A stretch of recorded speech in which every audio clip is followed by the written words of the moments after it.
It's Kdrama FANatics here, and welcome back to my channel.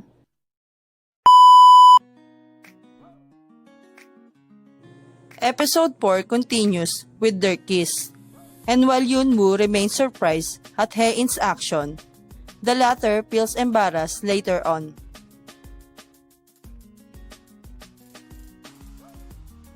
Hyun-Woo still tried to get Hae-in's phone by conversing with her, but he ends up sneaks to her room while she is in the bathroom. Hyun-Woo tried so many possible passwords at Hae-in's phone, but he is surprised when he finds out that the password is 1031. And then, he successfully deleted the text message from her sister about the divorce. Hae-in walks in as Hyun-Woo tries to leave the room, so he makes excuses for being in her room. When she agreed to spend time with him, he again making excuses and walks out, making Hae-in feel as though he is nervous and cares too much for her. Hyun-Woo is seen reminiscing the memory attached to Hae-in's password in her mobile phone 1031. It turns out a couple of years ago, they were expecting a baby, and the expecting birth date was October 31. They were both excited to welcome the baby and went all out for it. But cut to the present, the room is now occupied by Hyun-Woo, and the only remnant of the memory is the one glow-in-the-dark star sticker in the room. The next day, Hyun-Woo begins feeling differently about Hae-in, and even gets his heart racing while being close to her, or seeing her dressed up. He starts thinking she looks pretty. Her smile makes him smile too, but he is still in denial. In the evening, Hae-in tells Hyun-Woo in her text message that she has a great news. Hyun-Woo comes back in a sweet gesture, bringing Hae-in's favorite snack, thinking that the good news is about her will. But suddenly, Hyun-Woo changes mood into sad but happy reaction, because the good news was Hae-in found a way to cure her illness, and there is a 50% of chance to be alright. Hyun-Woo grew concerned over his mission, considering Hae-in might continue to live and be with her for the rest of his life. He also thinks of the situation where he tells her about the divorce, and even that does not go well for him.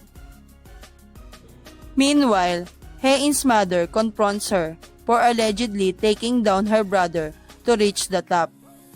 While Hae-in tries to argue, she feels dizzy and almost falls, but Hyun-Woo comes to save her in time.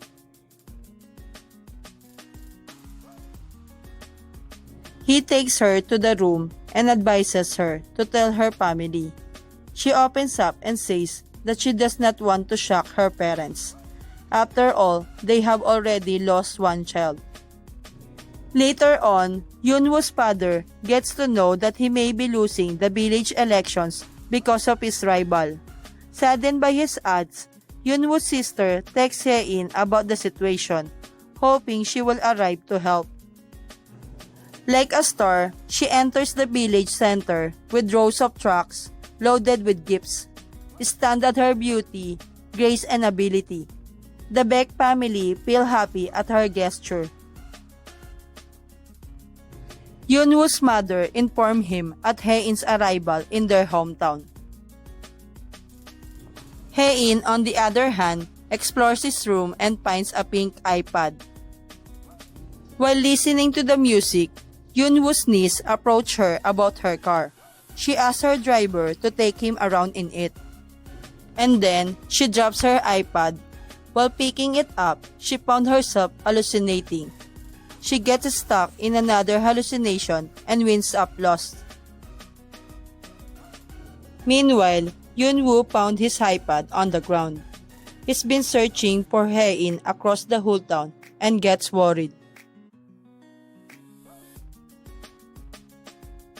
Hae-in wandered around the neighborhood and lost her way. When Hyun-Woo found her, he shouts at her out of concern. When Hyun-Woo confronted her, she slammed him, pretending to be strong. She tries to brush off the incident, and Hyun-Woo walks away. Hae-in feels that Hyun-Woo is just being concerned, so she breaks down saying that she does not know how she got there. She is scared and terrified of how the condition does not let her remember anything. Upon hearing that, Hyun-Woo ran towards his wife and embraced her. The episode ends with Hyun-Woo getting overwhelmed by many emotions. The two share a warm and emotional embrace as they cry their hearts out. Thank you for watching. Don't forget to subscribe, like, and share.